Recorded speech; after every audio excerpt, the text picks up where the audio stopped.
them, as if the continent still believed that time itself was patient. Morning mist drifted across rolling fields, softening the silhouettes of horse patrols that trotted along narrow country roads. Leather saddles creaked softly, and the warm breath of the animals mingled with the cool air, giving the landscape a feeling of quiet reliability. Nations still trusted hooves more than engines, and the clatter of cavalry units remained a familiar reassurance to anyone watching from a distance. In small towns, blacksmiths hammered sparks into the air, shaping shoes for horses that carried messages, officers, and expectations. No one hurried. The world felt stable, even when it wasn't. Armies trained in open meadows where sunlight glinted off polished sabers and brass buckles. Officers moved with ceremonial precision, their commands crisp, their confidence unshaken by any vision of mechanical thunder. Steel, when it appeared, was worn at the hip, not bolted onto tracks. Even the whispers of innovation seemed harmless rumors of engines, gears, and experiments tucked away in workshops. But these ideas floated at the edges of thought, dismissed as curiosities rather than harbingers. Europe breathed in this calm, believing the old ways would endure, believing strength still lived in horses, resolve, and tradition. And beneath that serene confidence, a quiet unawareness lingered, like a still shadow waiting for a shape to form, hinting at the gentle fragility of a world about to shift. Few sensed how near change waited. Inside the German officer corps, confidence settled like a warm coat worn through years of unquestioned doctrine. The trenches they oversaw stretched in disciplined lines, reinforced with timber, wire, and faith in engineering that seemed unshakable. To them, war had become a science of patience. Artillery calculated, infantry positioned, defences layered with exactness. When they looked across the wastelands between opposing lines, they saw not vulnerability, but a fortress of their own making, an idea so deeply rooted that it shaped how they breathed. Maps unfurled on oak tables told them the same comforting story. Every kilometre fortified, every approach anticipated, every assault supposedly doomed before it began. Officers spoke in calm certainty, their voices low, carrying the steady tone of men who believed the world had finally revealed its rules. Machines, they thought, belonged to factories and rail yards, not battlefields. Nothing built on tracks could cross mud, wire, and shell craters. Nothing noisy or heavy could outthink the geometry of trenches. Their confidence was not loud, it was peaceful, almost gentle. It lived in shared assumptions, in the quiet satisfaction of a system believed perfect. And as they walked along their defensive networks, hearing boots crunch softly on wooden duckboards, they felt the kind of assurance that comes before an unexpected turning. Change was coming. The early British experiments appeared almost whimsical to outside observers, as if someone had taken a shipyard's imagination and rolled it onto land. In sheds that smelled of oil and warm metal, engineers tested clattering prototypes whose engines rattled the walls. The machines moved awkwardly, like oversized beasts unsure of their own limbs. To German intelligence, reports of these trials sounded like exaggerations or misunderstandings. Officers chuckled over descriptions of landships, a term that felt more like satire than threat. Newspapers occasionally mentioned strange tractors crawling across test fields, their treads digging into soil with slow determination. But the images these words conjured were tame, even comical. Lumbering farm equipment painted military grey, incapable of anything beyond ploughing mud. The idea that such creations could breach defences seemed too absurd to entertain, and so mockery became a shield, protecting old beliefs from unsettling possibilities. Yet inside those British workshops, each vibration, each overheated gear, and each stubborn breakthrough carried a different kind of promise. The people building these machines sensed a shift taking shape, one born not from elegance, but from persistence. Behind the laughter echoing across enemy lines, a quiet momentum grew. Something ungainly was learning how to move. Warm lantern light pooled across the floors of the hidden workshops where the Mark first took shape, giving every bolt and gear a soft amber glow. The air smelled of warm metal and coal, carrying a gentle hum that blended with the whispers of engineers who worked long after the world outside had gone to sleep. Nothing about the scene felt dramatic. It was quiet, methodical, like watching a secret slowly breathe itself into existence. Sheets of early sketches lay scattered across tables, simple lines hinting at shapes no one had imagined on a battlefield before. Prototypes crouched in the shadows, half-finished and imperfect, their steel shells catching the flicker of lamps as if shy about the future they were being built for. Workers moved with deliberate care, their footsteps muffled by sawdust spread to keep things calm and silent. Even conversations were gentle, spoken in low tones to avoid drawing attention beyond the workshop walls. There was no grand announcement, no moment of triumph, only the steady rhythm of tools and the glow of steam pipes tracing soft white clouds under the rafters. This world felt almost detached from war, a small island of curiosity hidden behind factory doors. Yet each quiet hour brought the machine a little closer to life, revealing innovation not through spectacle but through patient, persistent creation. Something new was forming, quietly rewriting what armies believed possible. The people shaping the Mark were not legends at the time, nor did they carry themselves like pioneers. They were engineers with ink-stained sleeves, mechanics whose hands bore small burns from hot metal, and soldiers pulled from the front lines to describe what mud, wire, and fear really felt like. Each person added something different to the machine's evolution, and in the soft light of the workshops, their efforts blended into a gentle human tapestry. One man tightened bolts with the focus of someone repairing a farm tool. Another sketched new angles for the armor, erasing and redrawing until the shape finally felt right beneath his pencil. Conversations drifted between them, quiet stories of families at home, the sound of rain on tin roofs, or memories of trenches they hoped no one would have to face again. Their collaboration felt intimate, almost protective, as if they all sensed they were building something fragile in spirit, even if covered in steel. Soldiers stood beside the prototypes, describing how fear made hands shake or how barbed wire trapped more than just bodies, it trapped hope. The engineers listened closely, turning these details into design choices. No single figure dominated the room. Instead, the machine grew from shared labor, from small kindnesses like passing a warm cup of tea to a tired colleague, or adjusting a lamp so someone else could see more clearly. In that shared effort, the Mark acquired something more than mechanical strength. It gained a soul born from ordinary people trying, in their own quiet ways, to shape a safer future. The mechanical challenges facing the early tank were stubborn, and they revealed themselves slowly, like puzzles that resisted being solved. The machine was heavy, far heavier than anything meant to crawl over mud and broken ground. Its engine growled in protest when pushed too hard, sending vibrations through the frame that made it shudder like a living creature unsure of its own balance. Tracks slipped, gears jammed, and the steering felt more like persuading a stubborn animal than guiding a machine. Yet none of these issues required technical jargon to understand. They were simply the struggles of something new learning how to move. Mud became an unexpected enemy, clinging to the tracks and weighing the machine down until it stalled. Heat gathered inside the metal shell, turning the interior into a cramped oven where breath felt thick and heavy. Even visibility proved tricky. Small slits offered little more than glimpses of the world outside. Every solution seemed to create a new problem, every step forward softened by setbacks that demanded patience.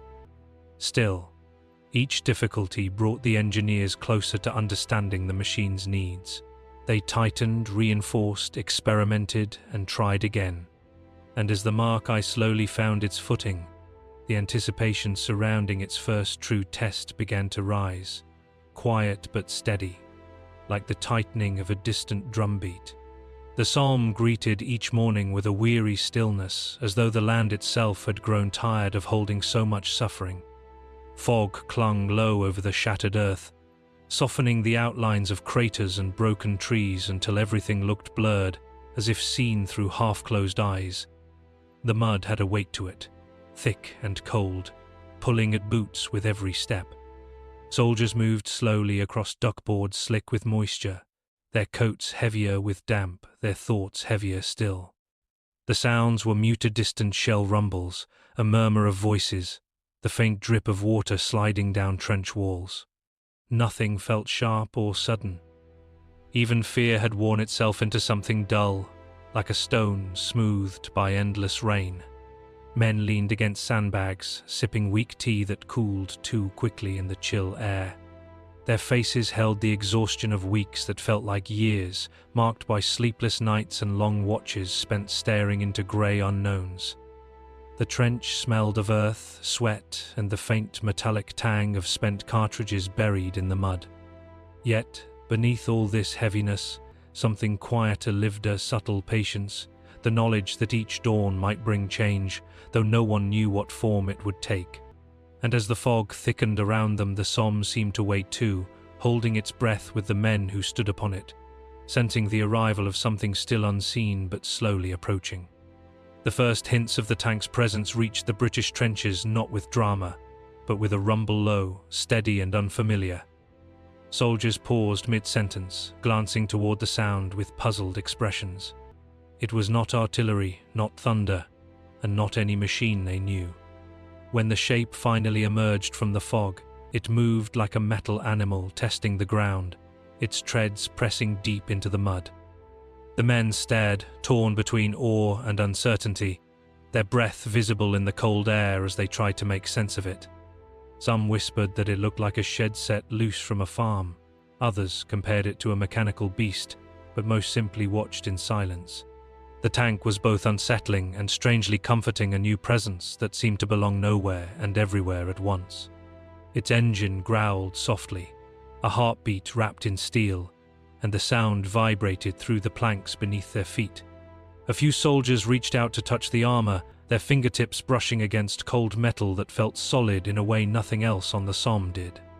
They exchanged small, uncertain smiles, the kind that carried equal parts hope and doubt. For all its strangeness, the machine offered a different kind of promise, one born not from speeches or orders, but from the simple fact that it moved forward where nothing else dared. The men watched, waiting to see if this new creation could change anything at all. Across the lines, the German trenches greeted the same morning fog with steadier confidence. To them, the distant rumble drifting through the mist sounded more like faulty British machinery than any true threat. Observers peered through periscopes, catching glimpses of odd shapes shifting in the haze boxes on tracks, silhouettes that wobbled slightly as they crawled across the ruined ground. The sight drew a few puzzled comments, but none laced with fear. Whatever the British were trying, it looked clumsy and slow, too ungainly to matter. A young officer joked that the enemy must have grown desperate to send Barnes rolling into battle. Another dismissed the shapes as tractors dragging supplies through mud. The trench atmosphere remained calm, almost indulgent, as if the soldiers were watching a harmless experiment play out in the distance. The familiar rhythm of their defenses offered reassurance. Machine gun nests ready, wire unbroken, trenches deep and well planned. Nothing so cumbersome, they believed, could cross the ground that had swallowed so many attempts before. Even as the fog shifted and the outlines grew clearer, the mood stayed steady. The Germans felt sheltered behind their decades-old certainty, trusting what they knew and gently dismissing what they didn't. And in that calm confidence, the first threads of irony quietly gathered, preparing the moment when the strange shapes would step fully into view and rewrite everything. The tanks began to move with a slow, deliberate certainty, their engines sending a low vibration through the damp ground. The morning mist clung tightly to them, hiding their full shapes as if the landscape itself was unsure about revealing what came next. A gentle rumble rolled outward, steady and patient, more like a heartbeat than a machine. Soldiers nearby held their breath without meaning to, drawn in by the quiet authority of the sound. Nothing rushed. Nothing shouted. The machines simply eased forward, pressing deep tracks into the soft earth as though marking their first steps into history. Mud clung to the treads, peeling away in thick curls as each segment lifted, rotated, and settled again. Small clouds of steam escaped from vents, drifting upward and fading into the grey sky. The tanks seemed to glide rather than circle, their weight absorbing the ground's resistance with calm persistence.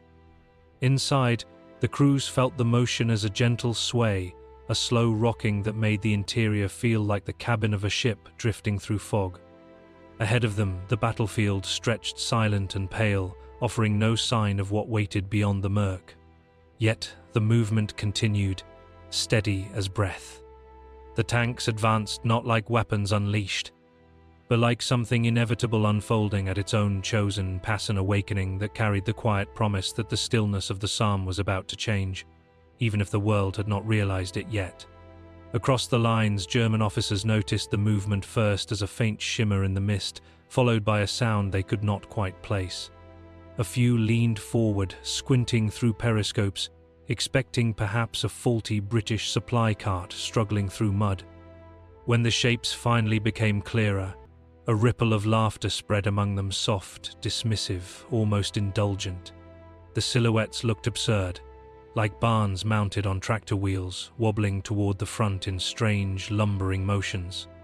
One officer joked that the British must have emptied their countryside of farm equipment.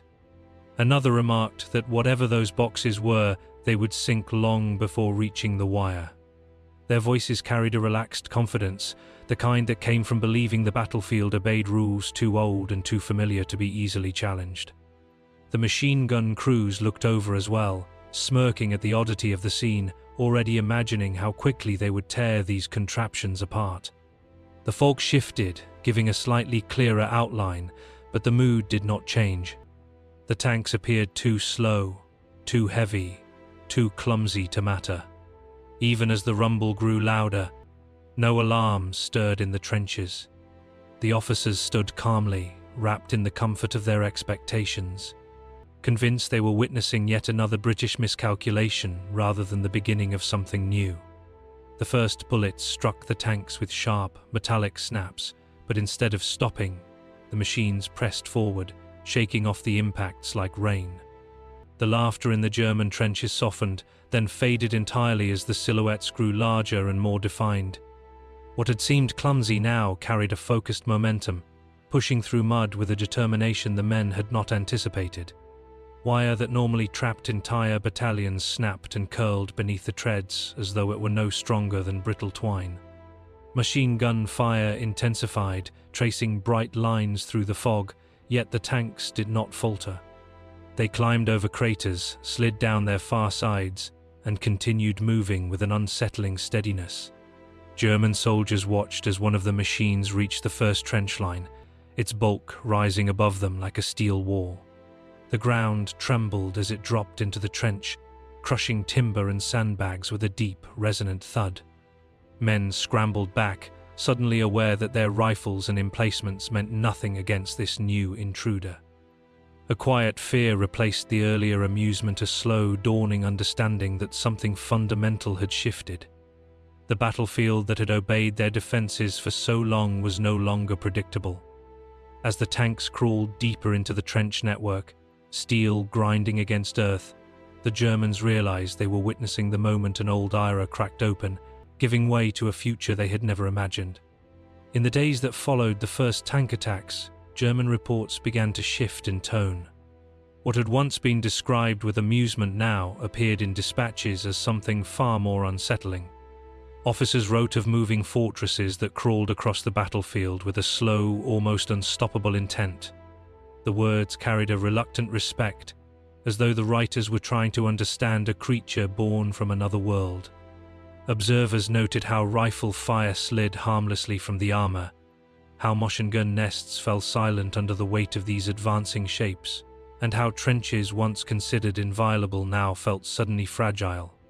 Rumors spread quickly through the ranks. Some soldiers claimed the machines could cross any obstacle, others whispered that they housed entire squads inside, waiting to spill out. The details were often wrong, but the atmosphere they created was unmistakable. The tanks became more than metal, they became symbols of something shifting beneath the surface of war. Even seasoned veterans admitted to feeling a quiet dread when they heard the first distant growl of engines through the fog. As the reports traveled back to command posts, they carried with them the tremor of a changed landscape. The German army, long confident in its elaborate defenses, now faced a new reality. Technology had breached the patterns they trusted. And in that breach, the war began to look different. The appearance of the Mark I forced the British and German armies alike to rethink nearly every assumption about how battles unfolded. Commanders who once planned attacks around slow-moving infantry and predictable artillery, rhythms now found themselves adjusting to a machine that rewrote the battlefield's tempo. Trenches that had taken months to fortify could be crossed in minutes. Barbed wire, once a dependable barrier, crumpled beneath the tank's treads like discarded brush. The psychological shift was just as significant as the tactical one.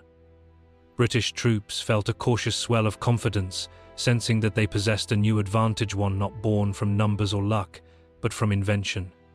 Soldiers spoke about the tanks in hushed admiration, aware of their flaws yet comforted by the sight of them breaking ground no human could cross alone. Meanwhile, German units quickly developed new routines, adjusting firing lines and reinforcing positions with heavier artillery specifically aimed at halting these metal intruders. Both sides learned rapidly.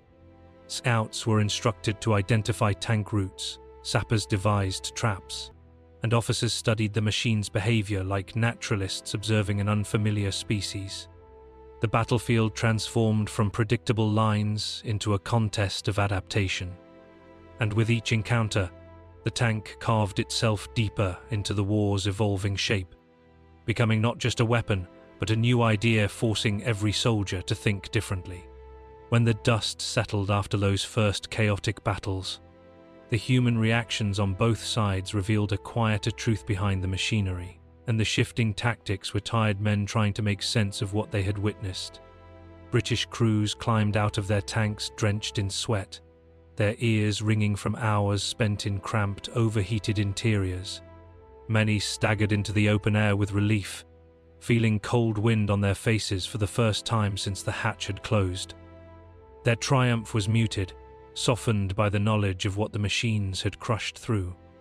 Nearby infantrymen approached them with a mixture of gratitude and concern, offering water, asking questions, and sharing the strange comfort of surviving the same moment together.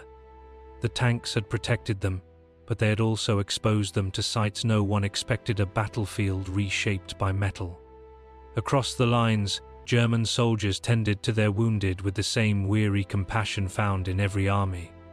They spoke softly about the machines, describing their fear not with anger, but with the humility of people who had been surprised by something beyond familiar experience. Some shared cigarettes, others stared quietly at the ground, replaying the moment the tanks rolled through their defenses. Despite the uniforms and emblems separating them, the men on both sides carried similar expressions: exhaustion, disbelief, and a fragile understanding that the war had entered a new phase neither fully understood. And in that shared feeling, a faint echo of empathy emerged, reminding them that beneath the roar of machines, human hearts still beat with the same fragile rhythm. In the months and years that followed the Mark I's debut, the idea it carried refused to fade. What began as a slow, uncertain crawl across the Somme evolved into something far more deliberate and refined. New designs emerged with steadier engines, thicker armor, and shapes that seemed to grow more confident with each iteration. Crews learned how to maneuver with greater finesse, understanding the machine's rhythms as if listening to a language spoken through steel and gearwork. Other nations watched closely, taking notes, experimenting, and shaping their own versions. The tank transformed from a curious invention into a permanent presence in military thinking. Its early awkwardness became a quiet stepping stone toward a future defined by mobility, protection, and industrial strength. Even as the war shifted, The concept remained steady, like a thread weaving itself through strategies, doctrines, and long-term plans. Engineers kept refining the lessons learned in those foggy fields, turning the once mocked machines into instruments capable of leading entire offensives. And while the battlefield changed in countless ways, the echo of that first appearance lingered. It lived in the hum of engines, preparing to advance, in the deliberate churn of treads across rough ground, and in the calm recognition that something new had been born, an idea that would grow, adapt, and endure long after the mud of the Somme had dried.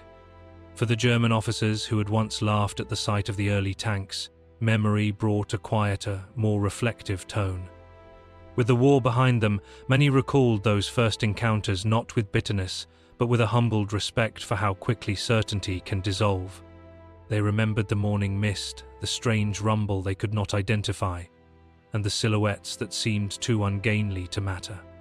Their amusement had felt harmless then, a small indulgence in the comfort of established beliefs. But reflection softened those memories. They spoke years later of the moment laughter faded, how the machines pressed forward despite gunfire, how the wire snapped like old string beneath their treads, and how the trenches that had once felt invincible trembled under the weight of something they had never anticipated. The shock of that reversal stayed with them, not as humiliation, but as a reminder that even the strongest doctrines can be reshaped by a single new idea. In quieter conversations, some admitted they had sensed a shift the instant the machines refused to stop. Others described a heavy stillness, as though history itself had paused to watch. Looking back, they understood that their mockery had simply been a shield against the unknown. And with time, that realization brought a calm, enduring respect. In the long arc of history, great changes rarely announce themselves with fanfare. They often begin in silence in dim workshops, in the hands of tired engineers, in the soft hum of an engine testing its strength for the first time. The tank's story followed that gentle pattern. What the world witnessed on the Somme was only the visible moment of emergence, the first breath of an idea that had been forming quietly long before its steel frame appeared through the fog. The transformation it sparked carried beyond the war, beyond the men who first built and faced it. It shaped doctrines, shifted expectations, and reminded future generations that innovation often moves at its own patient pace. Sometimes it stumbles. Sometimes it is mocked. But eventually it finds its footing and changes the rhythm of the world around it. Looking back, the early tanks seem almost fragile in their simplicity, slow, uncomfortable, imperfect. Yet those very imperfections make their impact feel more human. They were created by people who dared to imagine a way through obstacles that seemed unbreakable, who trusted that persistence could carve a new path where tradition had stalled. And as the echoes of those first engines continue to drift through history, they carry a soft lesson. That profound shifts often begin in the quiet places, far from applause, waiting patiently for the moment when the world is ready to listen.